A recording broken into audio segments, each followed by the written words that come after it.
Hi guys, in this video we're going to have a look at how we work out the volume of a cone.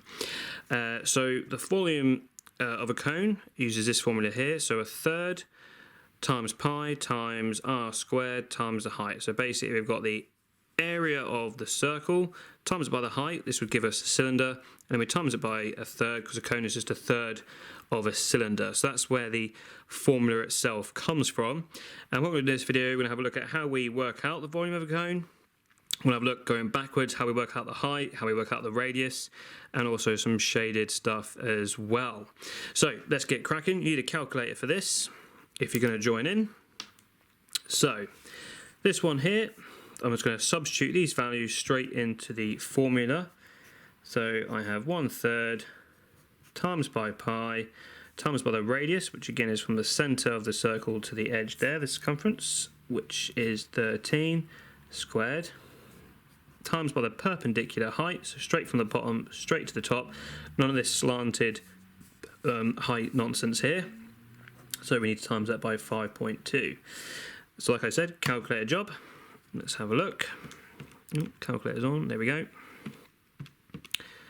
1/3 times by pi times by 13 squared times by 5.2, and I'm going to round this to 1 decimal place.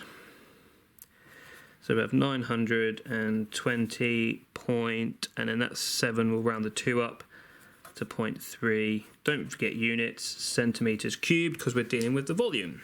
Okay, simple as that. No dramas.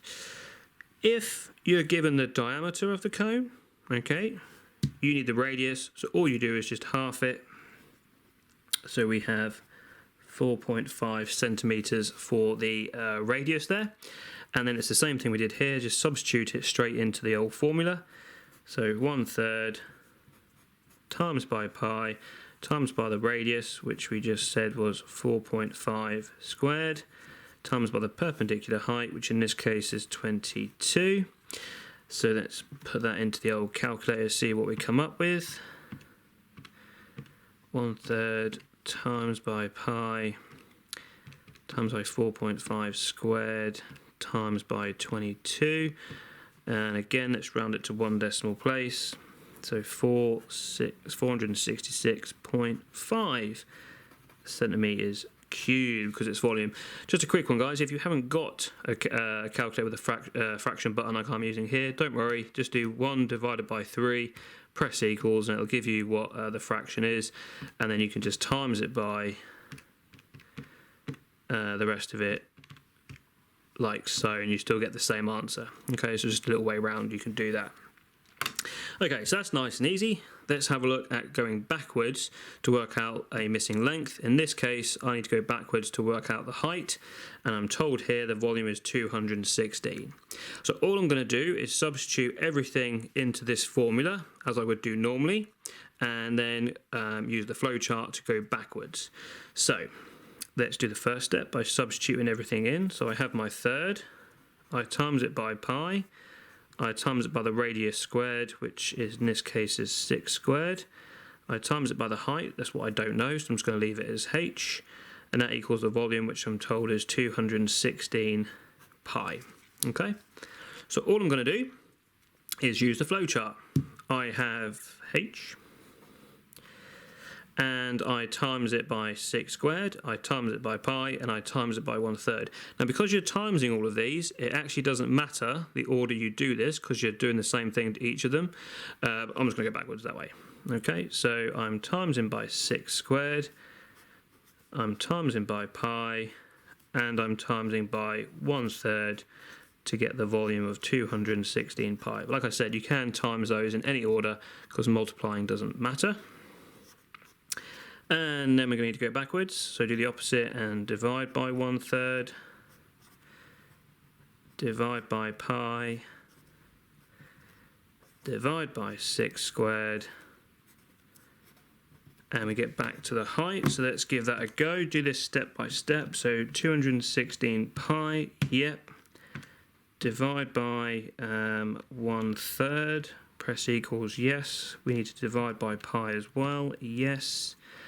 And we need to divide by 6 squared, Yes, there we go. The height is 18 centimeters. Okay, so using the flowchart just makes this whole process much simpler. So that's one example. Let's have a look at some other ones. Let me just grab the other sheet. Here we go. So in this case, I'm trying to work out what the radius is. The method is still exactly the same. We put it into the formula, which I'm now going to do. So we have a third. We need to times that by pi. We times that by the radius, which is here squared, but I don't know what the radius is, so I'm just going to leave it as r. And then I times that by the perpendicular height, which in this case is 33. And I'm told the volume is 3,179 pi. Okay, so I'm just going to use the old flowchart.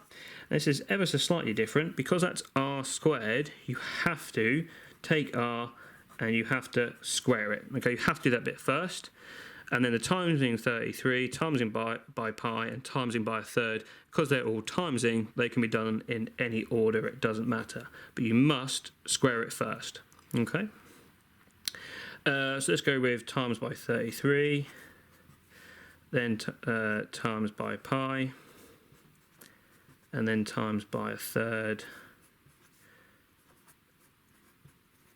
to get the volume. And then let's go backwards, and when we go backwards we do the opposite, so divide by a third, divide by pi, divide by 33. Opposite of squaring is square rooting, and you're left with the radius. So again, get your calculator out.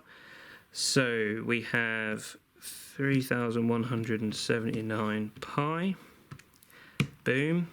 We divide that by a third. And then we need to divide it by pi. Then we need to divide by 33. And then if you press the square root button and press the answer, it will use the previous answer, what you just had, which was 280 something, I can't remember. You press equals, and then you have your answer of 17 centimeters like so. Of course, you can just do the square root of whatever the answer was. It's just quicker to use the answer function on the calculator. Okay, two more then. This is exactly the same thing, except instead of working out the radius, I want to work out the diameter, but I'm still going to do exactly the same process that I've done here. And at the very end, once I've got the radius, I'm just going to double it to get the diameter. Okay, so let's do that. Then I've got 1/3 times by pi times by the radius squared times by the perpendicular height, which is 144, and that gets me the volume of 588 pi. So flowchart, I'm just going to come down here because I probably have a bit more space. So I've got my r. Remember, I must square it first. Oops, what am I doing? Put an 8. So we square it. And again, you can times these in any order. In fact, I'll change the order just to show you can. So I'm going to times by a third, times by pi, times by 144, and then I get 588 pi. Go backwards, divide by 144, divide by pi, divide by a third. Remember, the opposite of squaring is square rooting. And then we get back to r. So 588 pi.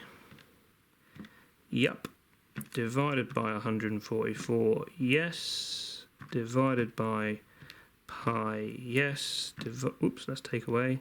Divided by 1/3. Yes, and then I'm going to use the whole square root. So because my answer is still there, I square root, press the answer button, and it will use the previous one to tell me that the radius is 3.5. So if the radius is 3.5, to find the diameter, I just double it.